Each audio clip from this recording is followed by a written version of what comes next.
Hello दोस्तों, नमस्कार। कैसे आप लोग? उम्मीद करते हैं मस्त होंगे, ज़बरदस्त होंगे।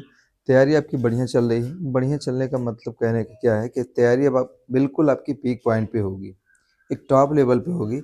इस लेवल तक आप पहुंच गए होंगे कि लगभग लगभग अब मात्र आपको रिवीजन बचा होगा। ठीक है।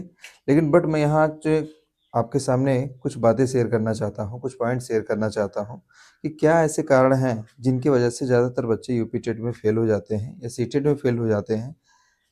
ये ऐसी वीडियो बनाने का कोई ऐसा लॉजिक नहीं है कि आपको अंदर इन्फीरियरिटी फील कराना है, आपको डिमोरलाइज करना है।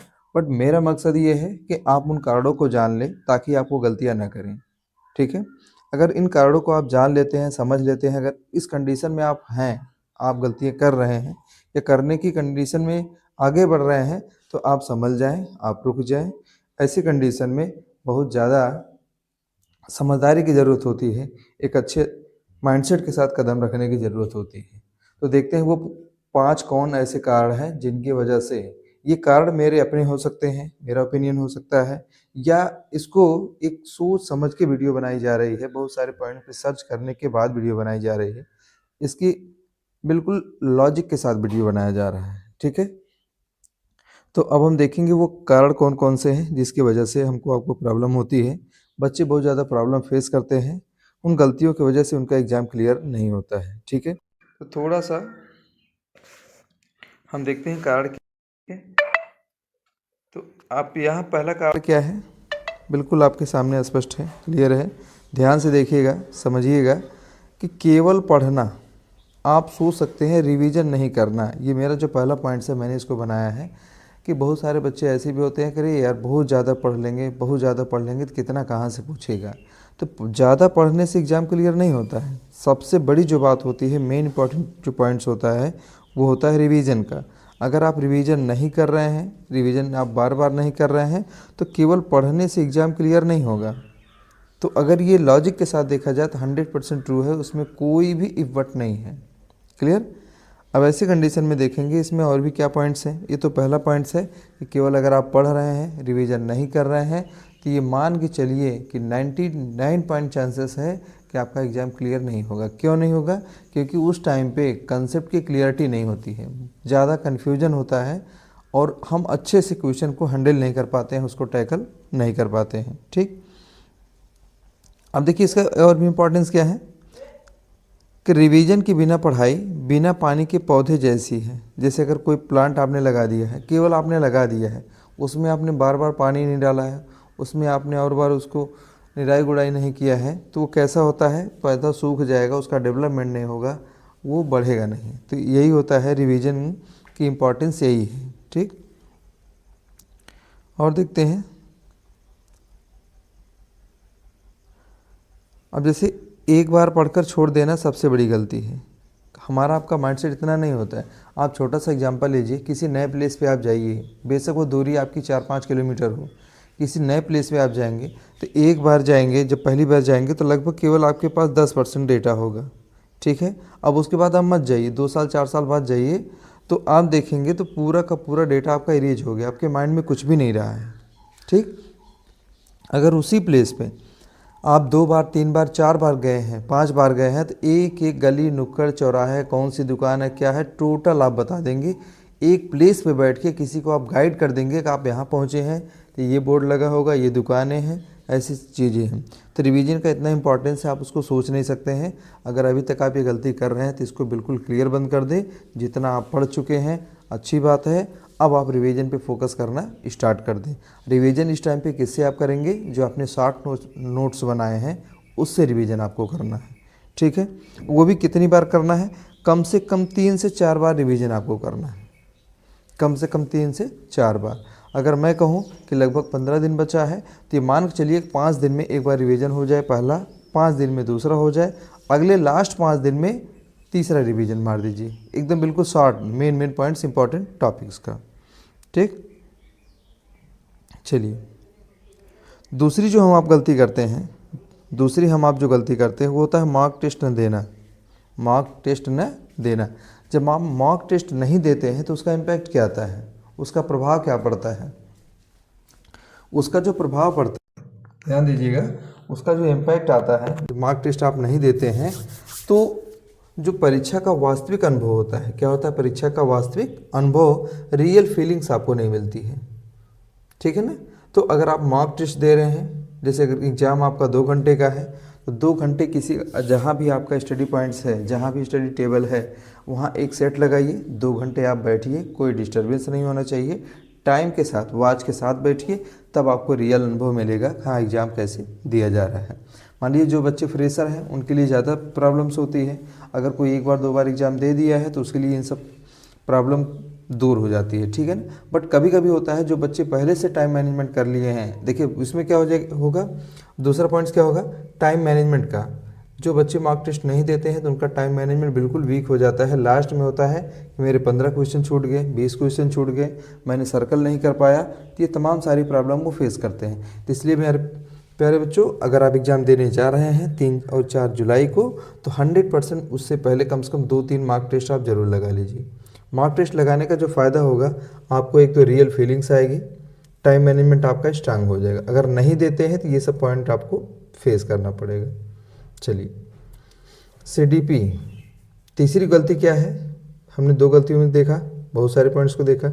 तीसरी जो हमारी सबसे बड़ी गलती होती है, जो हम आप करते हैं, वो क्या होता है, जो CDP होता है उसको हम बिल्कुल हल्के में ले लेते हैं, ठीक है ना। अरे चाइल्ड डेवलपमेंट, बच्चे के विकास के बारे में ही पूछा जाएगा तो उसमें क्या है जो हम नहीं बता पाएंगे, ठीक है ना।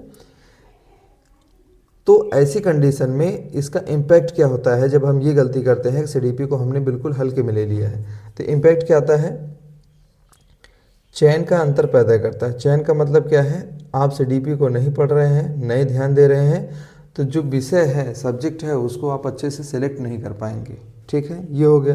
तो इसके लिए क्या होता है, कंसेप्चुअल तैयारी की ज़रूरत है।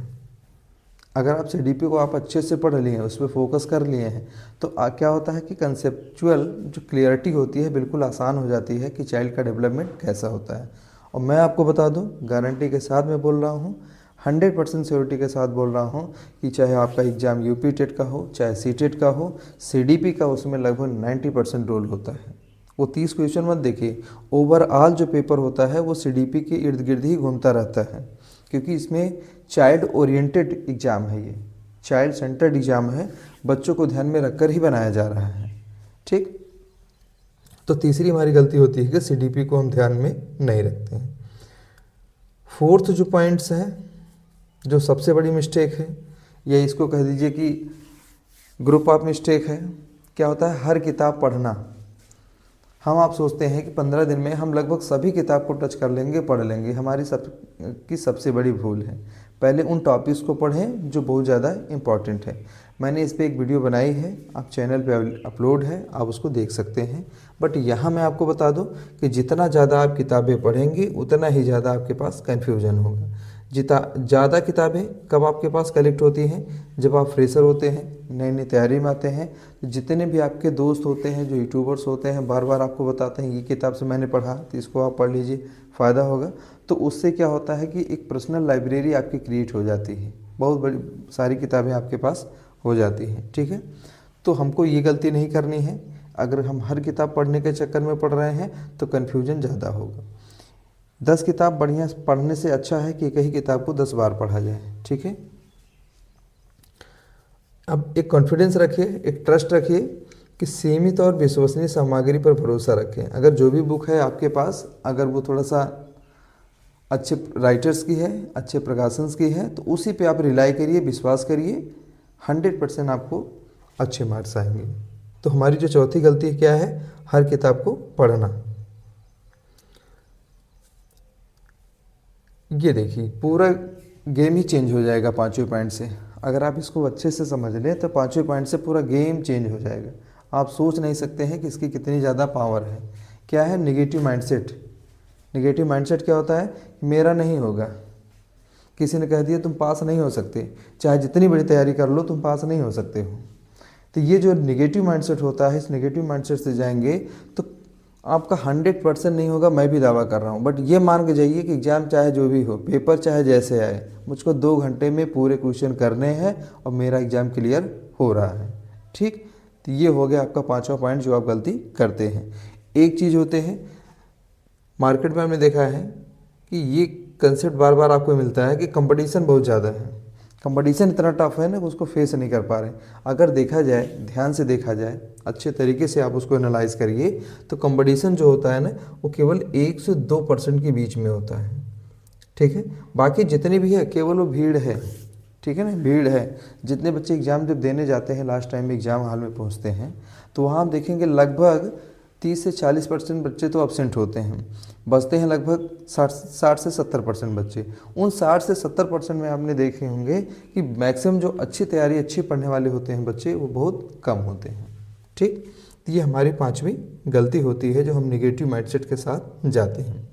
तो पहला ही है, मैं आपको बता दूं, जिस दिन आपका एग्ज़ाम है, कल आपको एग्ज़ाम देना है, तो आज से ही माइंडसेट बना लीजिए, पहले से हमेशा माइंड स्ट्रांग रखिए, मेरा सिलेक्शन तो पक्का होगा, किसी का हो चाहे ना हो, ठीक।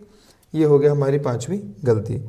अब आपको आगे के जो पॉइंट्स मिल रहे हैं, इसमें बेस्ट फार्मूला है, कैसे यूपी टेट को आपको क्लियर करना है, सक्सेस फार्मूला है 2026 के लिए।